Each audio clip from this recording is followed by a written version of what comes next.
ऐपत आमच्या डोक्यात एक वेगळाच खटका चालू आहे. बोला देवा. कालच्या मोर्चेनंतर काय म्हणतात आमदार बाईसाहेब? त्यांना परिस्थितीची कल्पनाच नाहीये. सकीनाच्या घरी गेलेत गप्पा मारायला. तर त्यांची जागी जर दुसरा एखादा आमदार असता, अशी परिस्थितीची जाण नसलेला, तर काय केलं असतं आपल्या कार्यकर्त्यांनी? देवा, तालुक्यामध्ये फिरणं अवघड करून ठेवलं असतं त्याचं. राजकारणापुरतं बोलायचं तर माझी पत्नी नाही असं समजा. देवा, सल्ला देत नाही, पण एकदा तुम्ही वहिनी साहेबांना राजीनामा द्यायला सांगा. कसं आहे, फार नाजूक विषय म्हणून. अरे बोललोय गड्या, सांगितलंय तिला, पण ती ऐकायची नाही. धाव पार धारायला लागली, लोकांची सेवा करायची म्हणे, लोकहितार्थ देह झिजवायचा आहे. अरे कळू देत ना, कळू देत. जनता म्हणजे काय असते कळू देत ना. ऐपत तू माझा मित्र आहे म्हणून सांगतो, माझ्याबद्दल तिच्या डोक्यात काय आडी बसली कोण असतो. सुमित्राबद्दल दलपतच्या लोकांनी काय खोटं नाटक वावड्या उठत आहेत, फार महागात पडणार काय. खरंय देवा, म्हणजे वहिनी साहेब किती बी पाक असल्या ना तरी लोकांचा तर अफवांवर विश्वास बसणारच आहे. दलपतला तर कधी शिरजोर होऊन दिला नाही मी. आपल्या भागात अजून वाघासारखा हिंडतो मी, पण आता काय एक फसवला गेलेला नवरा म्हणून हिंडतो काय? हे गेलं करीत नाही. आपण तिला वाटतं की आपण शुद्ध म्हणजे सगळं. नाही नाही नाही ऐकत, हे नाही चालणार. काय सांगतो ते लक्ष द्या. तालुक्यातल्या सगळ्या कार्यकर्त्यांना चिथवा तिच्या विरुद्ध. त्यांना म्हणावं तालुक्यात फिरणं अवघड करून टाका. सरकारी अधिकाऱ्यांना म्हणावं तिला सहकार्य कराल ना तर फार महागात जाईल. हे गावोगावी पाण्याचे टँकर जातात ना, ते थांबवा. रोजगार हमीची कामं थांबवा. ती नाही थांबवता आली तर त्यांचं पेमेंट थांबवा. रेशनिंगवरचा गहू ज्वारी सगळं थांबवून टाका. होऊन जाईल काय व्हायचं ते. आणि एवढ्यात ड्राय भागामध्ये कोणी दगावलं तर मारा बोन. खूप बळी पडलेत म्हणून पेरू दे सगळं. जनतेची सेवा करायची ना, जनतेची सेवा कर म्हणा. जनतेची सेवा घे तेव्हा जनतेचा. उत्तरागत रस्त्यावर फाडतील ना, त्यावेळेला कळ जनता म्हणजे काय असतं.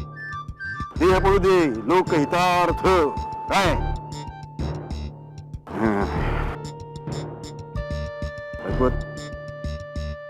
मी सांगितल्यामध्ये कसूर नको मला.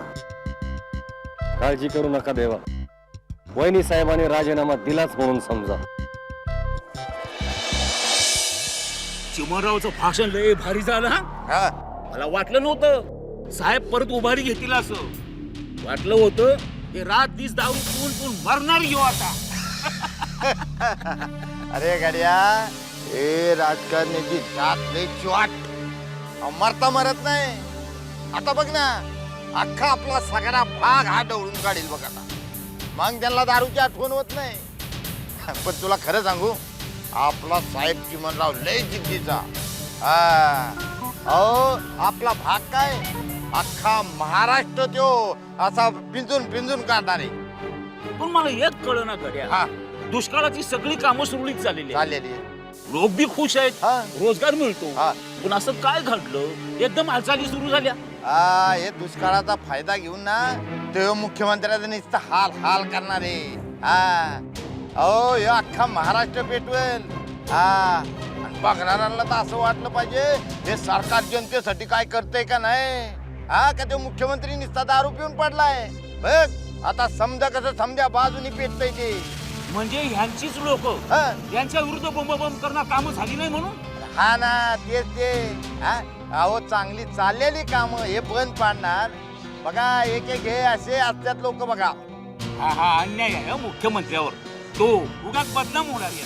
अरे चिमणरावला आणि त्या दादा यादीला निवडणुकीच्या वेळेला त्यांनी किती त्रास दिला. मी काय म्हणतो, अरे चिमणरावचं तिकीट काढण्याचं काय कारण होतं त्याचं.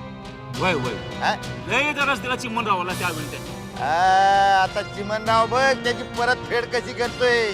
अगदी व्याजा सकाळ. आणि ते बी याच कसं बँकेच्या रेटनी नाही, पठाणी रेटनी. बघत आता तो काय काय करतोय तो. लय दारू पित होतं चिमणराव. अरे येड्या, हे सत्तेची धुंद असली ना मग यांना काय लागत नाही. जेव्हा सत्ता नव्हती ना तेव्हा कसं नुसतं पियत होतं.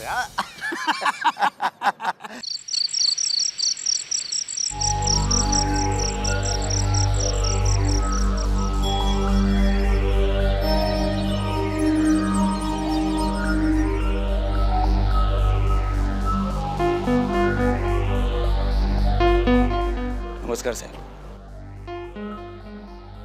इकडे कसं काय बोलवलं? काम जरा खाजगीच होतं म्हणून बोलवलं. बाकी तहसीलदार जाधव साहेब, दुष्काळी कामं कशी चालली? चांगली चालेल साहेब. सुमित्राबाईंनी स्वतःहून त्यात इंटरेस्ट घेतलाय, त्यामुळे यंत्रणा अगदी चांगली कामाला लागली. टॉप ऑफ द हिल्स म्हणतात ना, अगदी त्या पद्धतीनं. अहो काय कामाचा जोश आहे बाईसाहेबांचा, विश्रांती म्हणून नाही बघा. साहेब मी तुम्हाला सांगतो, हा दुसरा दुष्काळ आहे माझ्या करिअरमधला. राजकीय नेत्यांनी थोडाफार त्याच्यात भाग घेतला की वेगळंच घडतं आणि उमेद वाढते, मुख्य म्हणजे अधिकाऱ्यांची. आणि सुमित्राबाईंचं कसं आहे की कार्यकर्त्यांच्या हितापेक्षा जनतेचे हित बघतात. पण कार्यकर्त्यांना दुखवत नाही तर डायरेक्ट त्यांना समजावून सांगतात की जरा कठीण वेळ आहे, थोडं समजून घ्या म्हणून. आणि कार्यकर्ता म्हणजे कोण हो? मनुष्यच की. दिसतं त्याला डोळ्यासमोर जे काय घडतंय.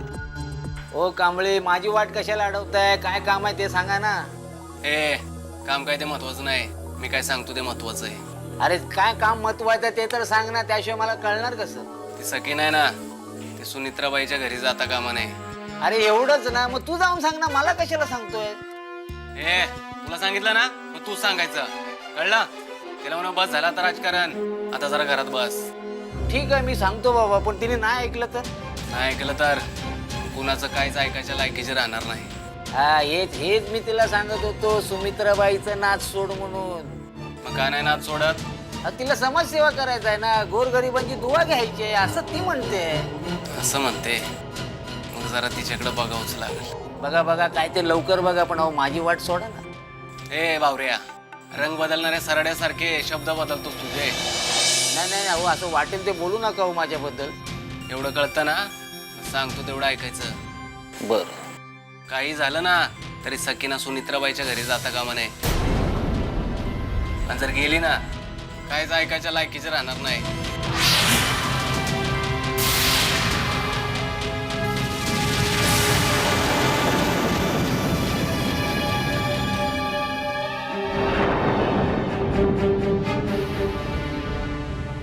साहेब, चिमणरावांना माझा एक सल्ला द्या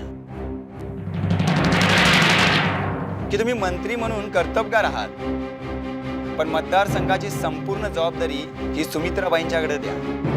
त्या आमदार असोत वा नसोत, पण कारभार त्यांच्याच हातात ठेवा.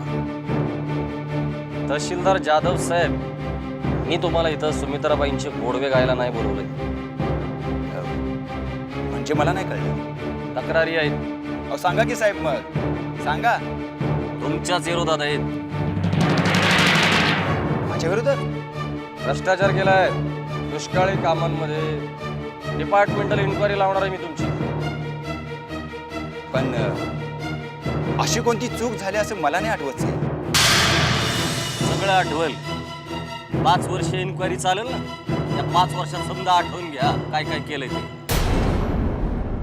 काय करायला पाहिजे साहेब? हे मुद्द्याचं बोलला. सुमित्रा देवींना मदत करायची थांबवा. म्हणजे डिपार्टमेंटल इन्क्वायरीला समोर जायचं का सुमित्रा देवींना मदत करायची, निर्णय तुमचा, तुम्ही घ्या. नाही नाही साहेब, लक्षात आलं माझ्या. अहो मुलं बाळ आहेत आम्हाला. चिमणरावांना सहकार्य करायला ठीक आहे. येतो साहेब.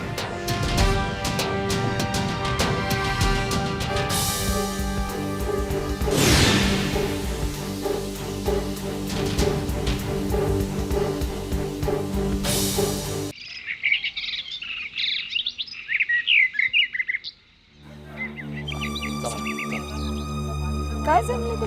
काय रेशमिंग नाही, त्यामुळे गडबड चाललेली नमस्कार. काय चाललंय काय? का गोंगाट? एकेकानी सांगा काय झालं? तो 8 दिवस झाले या माणिक शेठच्या दुकानात बघा, गहू नाही, तांदूळ नाही, रॉकेल नाही, लोकांची वांदे झाले. माणिक शेठ, हे माणिक शेठ. जय गोपाल, जय गोपाल. मॅडम तुम्ही आलात? बाबा कुठे तुझे बोलवताना जरा पिताजी देशला गेलेत. दुकान उघड तू आधी. बघत नाहीस लोकांचे काय हाल चाललेत ते? आता मालच येत नाही, त्याला आम्ही काय करणार बाईसाहेब? आम्ही पडलो बेपाडलो.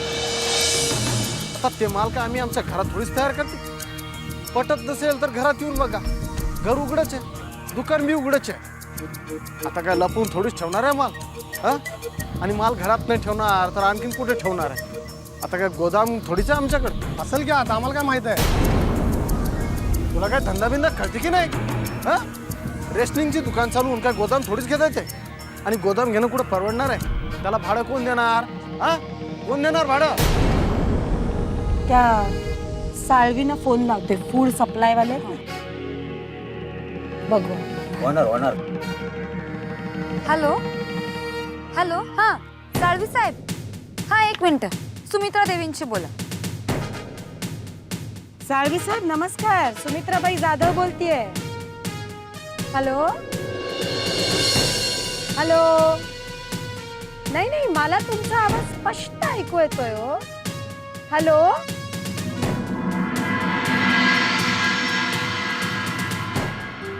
काय झालं बाईसाहेब? कसलं काय राजकारण पोरी, गोरगरिबांचे हाल करण्याचं. मी काय म्हणते बाईसाहेब, सरळ राजीनामा देऊन टाका. अहो जर आपण आमदार असल्यानं जर जनतेचा फायदाच होत नसेल तर काय फायदा आहे त्या आमदारकीचा?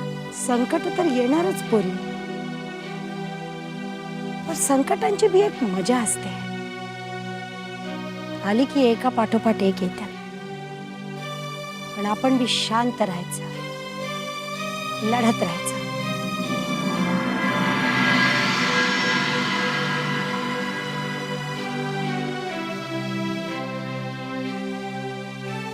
फोन स्विच ऑफ करून ठेवलाय त्या साळवीने.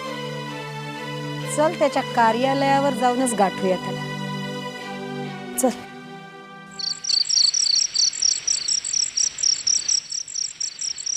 सौ सुमित्रा चिमणराव जाधव आधीच्या, नंतरच्या आमदार सुमित्रा देवी.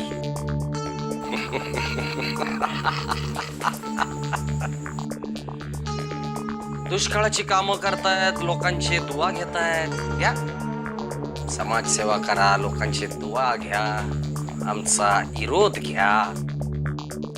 चिमणराव जाधवांना संपवायचंय काय तुम्हाला? संपवा. गावात दुष्काळ पडलाय, पाण्याचा टिपूस पण नाही आहे. गावाबाहेरच्या टेकाडावर मोकळं माळ रान आहे. वायराण पसरली आहे सगळीकडं. दुपारच्या उन्हात लोखंड तापावं तसं दिसतं सगळं. तिथं तिला घेऊन जा, कुत्र्यागत हाल हाल करून मारून टाका त्या सुमित्रा देवीला. मागचा पुढचा विचार करू नका. अशी मारा तिला की तिचा आत्मा पण घाबरला पाहिजे. चिमणराव जाधवांच्या विरोधात जाते काय?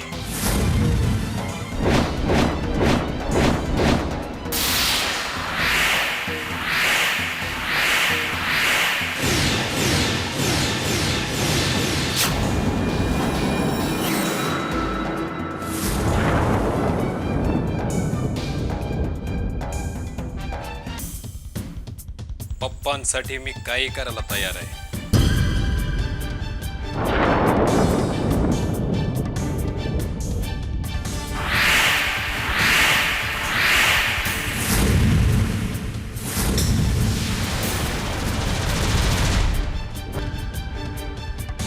दीपकराव, देवाच्या मर्जीत या, भलं होईल आयुष्याचं. पप्पांच्या हितासाठी कुठलंही पाऊल उचलायला लागलं तरी मागे पुढे बघणार नाही.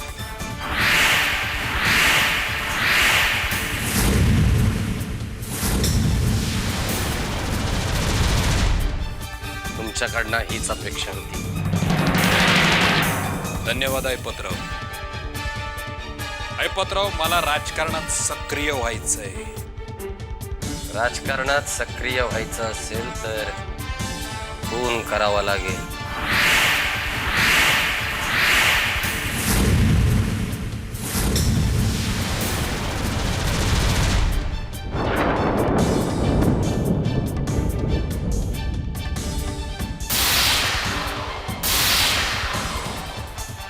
पप्पांच्या मार्गात आडवा येणारा प्रत्येक माणूस हा माझा शत्रू आहे.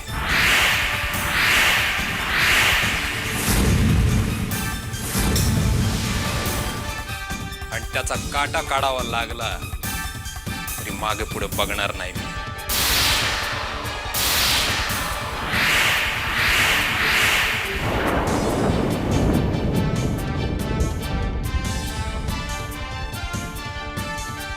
जा निघा, कामाला लागा.